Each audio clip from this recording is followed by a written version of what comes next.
India cannot stand on the thin reed that somehow they need this. অস্ট্রিয়ার রাজনীতিবিদ গুনাথার ফিলিঙ্গার ভারতকে বিভক্ত করার ডাক দিয়েছেন, আর এই বক্তব্য ঘিরে শুরু হয়েছে তুমুল বিতর্ক।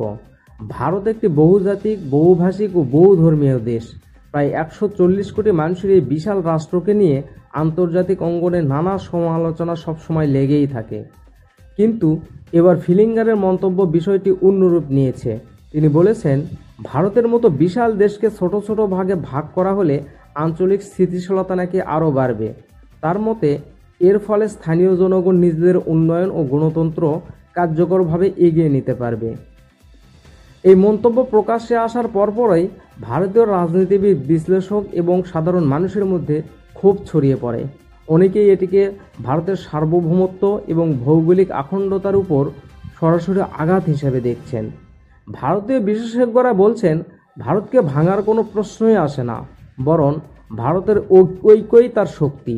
আর বিভক্ত করার ডাক আসলে ভারতের অভ্যন্তরীণ স্থিতিশীলতা নষ্ট করার ষড়যন্ত্র হতে পারে। সোশ্যাল মিডিয়াতেও ব্যাপক প্রতিক্রিয়া দেখা গেছে।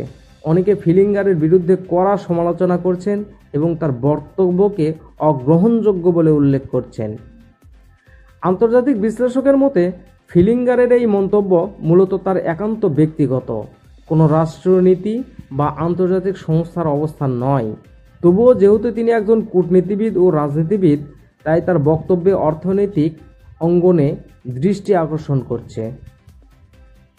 অনেকে মনে করছেন এটি দক্ষিণ এশিয়ার ভৌগোলিক রাজনীতিকে কেন্দ্র করে নতুন করে বিতর্ক তৈরি করার চেষ্টা হতে পারে।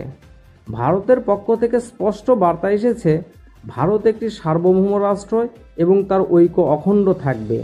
রাজনৈতিক বিশ্লেষকরা মনে করেন, ভারতের বহুত্ববাদই তাকে শক্তিশালী করে রেখেছে। যে কোনো ধরনের বিভাজনমূলক প্রচেষ্টা ব্যর্থ হবে। তারা আরও বলেছেন, এমন মন্তব্য ভারতের ভিতরে কোনো বিভাজন তৈরি করতে পারবে না, বরং জাতীয় ঐক্য আরও দৃঢ় হবে। সব মিলিয়ে বলা যায়, গুনাথার ফিলিঙ্গারের মন্তব্য আন্তর্জাতিক অঙ্গনে বিতর্ক সৃষ্টি হলেও ভারতের মানুষ ও সরকারের ঐক্যবদ্ধভাবে এর বিরোধিতা করছে।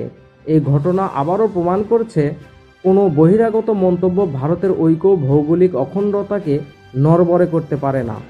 আপনারা এই বিষয়টিকে কিভাবে দেখছেন? মন্তব্য জানাতে ভুলবেন না। ভিডিও ভালো লাগলে লাইক দিন, শেয়ার করুন এবং আমার চ্যানেলটি অবশ্যই সাবস্ক্রাইব করে যাবেন। ধন্যবাদ।